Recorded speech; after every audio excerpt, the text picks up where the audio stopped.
আজিয়াদা আছে রোহিঙ্গা কমর মধ্যে একখান বেশি খুশির খবর হাজির হইলাম। দুনিয়ার মাঝে দা আছে রোহিঙ্গা আরসা হদ্দে এবার দা আছে 4 নম্বরের মাঝে ফজ্জি মুজাহিদের মাঝে তাকতম মাঝে বুঝছে না। দোয়া করো গো ভাই আইন আর আল্লাহ আর সার বাইন আল্লাহ সোনা দ্বিতীয় ভিডিও। বিশ্বযুদ্ধের পর ১ নম্বর বিশ্ব শক্তি হিসাবে গ্রেট ব্রিটেন অবসারিত হয় এবং তার স্থলাভিষিক্ত হয় মার্কিন যুক্তরাষ্ট্র। বিশ্বের সবচেয়ে ক্ষমতাধর দেশ আমেরিকা ১৮০টি দেশে ৩ লাখেরও বেশি সামরিক কর্মচারী নিযুক্ত করে রেখেছে। তারা বেশিরভাগ অসহায় মুসলিম দেশগুলো দখল করে নিজেদের স্বার্থ চরিতার্থ করছে। এসব মার্কিন সেনাসহ তাদের পাচাটা আরও অসংখ্য চেলাপেলাদের রুখতেই বিভিন্ন দেশে তৈরি হয়েছে অসংখ্য ইসলামী সশস্ত্র সংগঠন। যদিও পশ্চিমা মিডিয়া যাদেরকে জঙ্গি বলে আখ্যা দিয়েছে, অথচ তারা দেশ ও মানুষের জন্যই অস্ত্র হাতে তুলে নিয়েছে। আমাদের আজকের এপিসোডে আলোচনা করব বিশ্বের বিভিন্ন দেশে থাকা 5টি ভয়ঙ্কর ও শক্তিশালী মুসলিম সংগঠন নিয়ে, যে সংগঠনগুলোর হাত ধরে বিজয় দেখতে পারে মুসলিম উম্মাহ। তো চলুন একে একে সেই সংগঠনগুলো সম্পর্কে জেনে নেওয়া যাক। Number 1, Hamas. ২০০৭ সাল থেকে ইসরায়েলে হামলা চালিয়ে গাজা উপত্যকাকে নিয়ন্ত্রণ করছে ফিলিস্তিনি স্বাধীনতাকামী সশস্ত্র গোষ্ঠী হামাস। ইসলামপন্থী এই গোষ্ঠীর মূল নাম হরকাত আল মোকাওয়ামা আল ইসলামিয়া তথা হামাস। আরবি ভাষায় হামাস শব্দের আবিধানিক অর্থ সাহস বা উদ্যম। ইউরোপীয় ইউনিয়ন এবং মার্কিন যুক্তরাষ্ট্র সহ পশ্চিমা দেশগুলো হামাসকে সন্ত্রাসী সংগঠন মনে করে, তবে অনেক সংবাদ মাধ্যম একে ইসলামী সংগঠন, বিদ্রোহী গোষ্ঠী ও স্বাধীনতাকামী সশস্ত্র বাহিনী হিসাবে উল্লেখ করে। নরওয়ে এবং সুইজারল্যান্ড সহ কয়েকটি দেশ ইসরায়েল ইস্যুতে নিরপেক্ষ অবস্থানে নেয় এবং হামাসের সঙ্গে কূটনৈতিক সম্পর্ক বজায় রাখে। কাতার, তুরস্ক, ইরান সহ মুসলিম দেশগুলোর সঙ্গেও হামাসের দারুণ কূটনৈতিক সম্পর্ক রয়েছে। ২০০৬ সালে গাজার সাধারণ নির্বাচনে নিরঙ্কুশ সংখ্যাগরিষ্ঠতা অর্জন করে হামাস। ২০০৭ সালে গোটা উপত্যকার নিয়ন্ত্রণ পায় দলটি। সে সময় পশ্চিম তীরের একটি অংশ প্রেসিডেন্ট মাহমুদ আব্বাসের মাঝারি ফাতা দলের নিয়ন্ত্রণে থাকলেও সমগ্র গাজা অঞ্চল হামাসের নিয়ন্ত্রণে চলে যায়। এরপর থেকে ফিলিস্তিনিদের আত্মরক্ষা ও স্বাধীনতার দাবিতে গাজা উপত্যকায় যুদ্ধ অব্যাহত রেখেছে হামাস। ২০০৮, ২০০৯, ২০১২ এবং ২০১৪ সাল থেকে শুরু করে এখনো পর্যন্ত ইসরায়েলি বাহিনীর সঙ্গে সশস্ত্র যুদ্ধে লড়ছে দলটি। হামাসের সবচেয়ে প্রধান সমর্থক, অর্থের যোগানদাতা এবং মিত্র সংযুক্ত আরব আমিরাতের দেশ কাতার। ২০১২ সালে প্রথম রাষ্ট্রনেতা হিসাবে হামাসের সঙ্গে বৈঠক করেন কাতারি আমির শেখ হামাদ বিন খলিফা আল থানি। এ পর্যন্ত হামাসকে প্রায় $৪০০ কোটি অর্থায়ন করেছে দেশটি। এছাড়াও হামাসকে ক্ষেপণাস্ত্র সহ সমরাস্ত্র প্রযুক্তি দিয়ে সহায়তা করে ইরান। ফিলিস্তিনের অন্যান্য গোষ্ঠীগুলো হামাসকে অস্ত্র সহায়তা দেয়। সুদান এবং মিশরের মাধ্যমেও গাজায় বিপুল পরিমাণ অস্ত্র পাচার হয়ে থাকে, যে কারণে সামরিক দিক থেকেও এই সংগঠনটি বেশ অনেক শক্তিশালী। Number 2, Hezbollah. হিজবুল্লাহ আরবি শব্দ যার অর্থ আল্লাহর দল। লেবাননের একটি ইসলামিক গ্রুপ। হিজবুল্লাহর জন্ম ১৯৮২ সালে লেবাননে ইসরায়েলি হামলা থেকে। গ্রুপটি ইরান ও সিরিয়ার কাছ থেকে আর্থিক ও সামরিক সহায়তা লাভ করে। ইরানিয়ান রিভোল্টিওনারি গার্ডস তাদের প্রশিক্ষণ দিয়েছে। হিজবুল্লাহর মূল নীতি হল তাদের দেশে ইসরায়েলি আগ্রাসন প্রতিরোধ করা। দলটির জিহাদ কাউন্সিল নামক সামরিক শাখা এবং loyalty to the resistance block নামক রাজনৈতিক শাখা রয়েছে।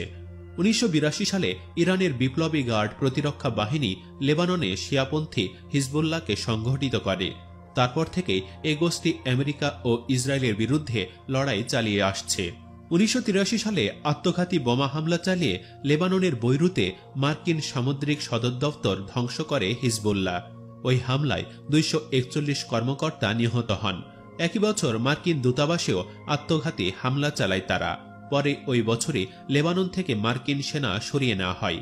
ইরানের সাথে হিজবুল্লাহর ভালো কূটনৈতিক সম্পর্ক থাকায় সৌদি আরব হিজবুল্লাহকে নিজেদের শত্রু মনে করে। হিজবুল্লাহকে দমন করতে লেবাননকে নিশানা বানিয়েছে সৌদি আরব। হিজবুল্লাহকে নিঃসঙ্গ করতে যুক্তরাষ্ট্র ও ইসরায়েলের সঙ্গে জোটবদ্ধ প্রচেষ্টা জারি রেখেছে তারা। তবে লেবাননের শিয়া জনতার কাছে হিজবুল্লাহ এক রক্ষা কবচের নাম। সংগঠনটির জন্য সুরক্ষা কবচের ভূমিকায় রয়েছে খোদ দেশটির সামাজিক ও রাজনৈতিক পরিমণ্ডল। এছাড়াও রয়েছে তেহরানের অর্থ সহায়তা। সে কারণে হিজবুল্লাহ দমনের সৌদি প্রচেষ্টা শেষ পর্যন্ত খুব একটা সফল হবে না বলে মনে করছেন বিশ্লেষকরা। সামরিক ও অর্থনৈতিক দুভাবে বেশ শক্তিশালী মুসলিম এই সংগঠনটি। Number 3, Chechen army.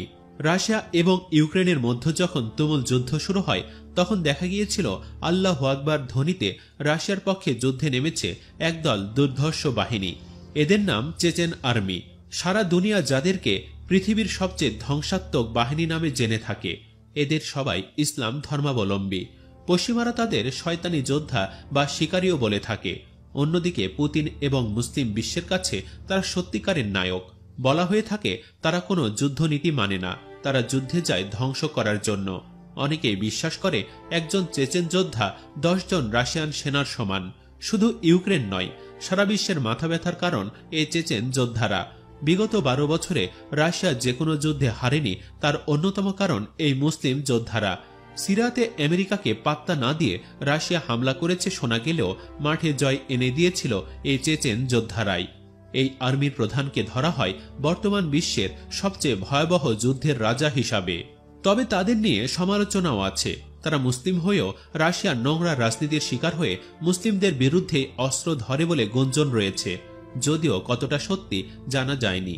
চেচনিয়া হচ্ছে রাশিয়ার ককেশাস অঞ্চলের একটি অংশ। এর পার্শ্ববর্তী আরও 2টি প্রজাতন্ত্র হল ইঙ্গুশেতিয়া আর দাগেস্তান। দাগেস্তানে নানা জাতির বাস। চেচেন আর ইঙ্গুশরা বাকি অঞ্চলে বাস করে। অতীতে তারা নাখ নামক গোত্রের অন্তর্ভুক্ত ছিল। উত্তর ককেশাসের এই প্রজাতন্ত্রগুলোর বেশিরভাগ মানুষ ধর্মে সুন্নি মুসলিম। 1917 এর বলশেভিক আন্দোলনের ডামাডোলের মধ্য দিয়ে চেচেনরা তাদের প্রতিবেশী ইঙ্গুশ আর দাগেস্তানের অন্যান্য জাতিগুলোর সাথে মিলে একটি স্বাধীন রাষ্ট্র গঠন করে। তাদের সহায়তা করছিল জার আমলের সেনাদল। পুতিনের সহায়তায় অর্থনৈতিক ও সামরিক দুদিক থেকেই তারা খুব সমৃদ্ধ। বিশেষ করে সাহসের জন্য তারা বেশি বিখ্যাত। Number 4, ARSA. আরসা হচ্ছে রাখাইনের একটি সশস্ত্র বাহিনী, যারা আরাকানকে মিয়ানমারের হাত থেকে উদ্ধার করার জন্য যুদ্ধ করছে। আরসার পূর্ণ রূপ হচ্ছে আরাকান রোহিঙ্গা স্যালভেশন আর্মি। মিয়ানমারের সরকারের দিক থেকে রোহিঙ্গা মুসলিমরা ধারাবাহিকভাবে যে বৈষম্য অত্যাচার নিপীড়নের শিকার হচ্ছেন, এর ফলে এই বাহিনীর সৃষ্টি হয়। 2016 সালের অক্টোবর মাসে রাখাইনের মডুর শহরতলির 3টি পুলিশ ক্যাম্পে হামলা চালিয়ে আরসা প্রথম আবির্ভূত হয়। সে সময় 9 পুলিশ সদস্য নিহত হন। মাত্র কয়েক ডজন লোক ছুরি আর লাঠি নিয়ে ক্যাম্পে অতর্কিতে হামলা চালায় এবং কর্মকর্তাদের হত্যার পর হালকা অস্ত্র নিয়ে পালিয়ে যায়। আরসা নেতা আতাউল্লাহ একজন রোহিঙ্গা। তার পরিবার রাখাইন থেকে বিতাড়িত হয়ে পাকিস্তানে আশ্রয় পায়। করাচিতে তার জন্ম। পরে তিনি সৌদি আরব চলে যান। আরসার এই নেতা নিজের সম্পর্কে এর বেশি কিছু জানাতে চাননি। European center for the study of এক্সট্রিমিজমের গবেষক মং জার্নির মতে, আরসা হচ্ছে মিয়ানমারের সেনাবাহিনীর ধারাবাহিক নির্যাতন আর গণহত্যার অনুপাতে জন্ম নেওয়া একটি সংগঠন। মং জার্নি রাখাইনের রোহিঙ্গা মুসলমানদের জীবনযাত্রাকে জার্মানির নাজিদের ক্যাম্পে থাকা নির্যাতিতদের মতোই দেখেন। তিনি বলেন, একদল আশাহীন মানুষ যারা নিজেদের ও সম্প্রদায়ের লোকজনের মুক্তির জন্য বা রক্ষার জন্য যে কোনো ধরনের আত্মরক্ষার জন্য একটি গ্রুপে সংগঠিত হয়েছে। ইন্টারন্যাশনাল ক্রাইসিস গ্রুপের মতে মূলত রোহিঙ্গা যুবক তরুণদের নিয়ে গঠিত হয়েছে আরসা। তারা আধুনিক ও আন্তর্জাতিক মানের গেরিলা যুদ্ধের প্রশিক্ষণ প্রাপ্ত। নাম্বার 5, তালেবান। আফগানিস্তানে ক্ষমতা থেকে তালেবানকে জোর করে সরানো হয়েছিল 2001 সালে যুক্তরাষ্ট্রের নেতৃত্বে পরিচালিত এক যুদ্ধের মাধ্যমে। কিন্তু তালেবান আবার নতুন করে সংগঠিত হওয়ার মাধ্যমে আফগানিস্তানের বিস্তীর্ণ অঞ্চল দখল করে নিয়েছে। পশতু ভাষায় তালেবান মানে হচ্ছে ছাত্র। আফগানিস্তান থেকে যখন সোভিয়েত সৈন্যরা পিছু হটল, তখন 1990-এর দশকের শুরুতে উত্তর পাকিস্তানে এই তালেবান আন্দোলনের জন্ম। এই আন্দোলনে মূলত পশতুন অর্থাৎ পশতু ভাষীদের প্রাধান্য। ধারণা করা হয় মাদ্রাসাগুলোতে প্রথমেরা সংগঠিত হয়। এই মাদ্রাসাগুলো পরিচালিত হতো সৌদি অর্থে এবং সেখানে খুবই কট্টর সুন্নি মতাদর্শের ইসলামী প্রচার করা হতো। পাকিস্তান এবং আফগানিস্তান এই দুই দেশের সীমান্তের দুদিকেই আছে বিস্তীর্ণ পশতুন অধ্যুষিত অঞ্চল। তালেবান এসব অঞ্চলে খুব দ্রুতই প্রভাবশালী হয়ে ওঠে। তালেবান নেতৃত্ব প্রতিশ্রুতি দেয় ক্ষমতায় গেলে তারা শান্তি এবং স্থিতিশীলতা ফিরিয়ে আনবে এবং কঠোর শরিয়া আইন জারি করবে। বর্তমানে হয়েছেও তাই। মার্কিনীদের আফগানিস্তান থেকে বিতাড়িত করার মধ্যে তারা দেশটি শাসন করছে। যুদ্ধ বিধ্বস্ত দেশটি বর্তমান তালিবানের হাত ধরে পুনর্গঠিত হবার চেষ্টা চালিয়ে যাচ্ছে। শুরুর দিকে যে অর্থনৈতিক মন্দা দেখা দিয়েছে তা স্বাভাবিক। স্বাধীনতার এত বছর পরও যেখানে আমরা জনগণের মৌলিক চাহিদা পূরণে হিমশিম খাচ্ছি, সেখানে এত অল্প সময়ের মধ্যে তালিবান সব বদলে দিবে। সুপ্রিয় দর্শক, এই 5টি ইসলামী সংগঠন ছাড়াও বিভিন্ন দেশেই, বিশেষ করে আফ্রিকা ও মধ্য এশিয়ার বিভিন্ন মুসলিম দেশে এমন অনেকগুলো ইসলামী সংগঠন সক্রিয় রয়েছে, যাদের বেশিরভাগের লক্ষ্যই মার্কিনী বা বহিঃশত্রুর হাত থেকে তাদের জন্মভূমিকে রক্ষা করা। বাংলাদেশেও বহু ইসলামী সংগঠন থাকলেও কোনোটাই সামরিকভাবে শক্তিশালী নয়। ভিডিওতে আলোচিত এই 5টি দলের মধ্যে নৈতিকতার দিক দিয়ে কোন গোষ্ঠীটিকে আপনি সবচেয়ে বেশি পছন্দ করেন? কমেন্ট বক্সে জানিয়ে দিন যে কোনো একটি শক্তিশালী মুসলিম সংগঠনের নাম। সেই সাথে ভিডিওটিতে অবশ্যই একটি লাইক দিন এবং বেশি বেশি শেয়ার করুন। আর আপনি এখনও আমাদের চ্যানেলটি সাবস্ক্রাইব করে না থাকলে সাবস্ক্রাইব করে আমাদের সাথেই থাকুন। আল্লাহ হাফেজ।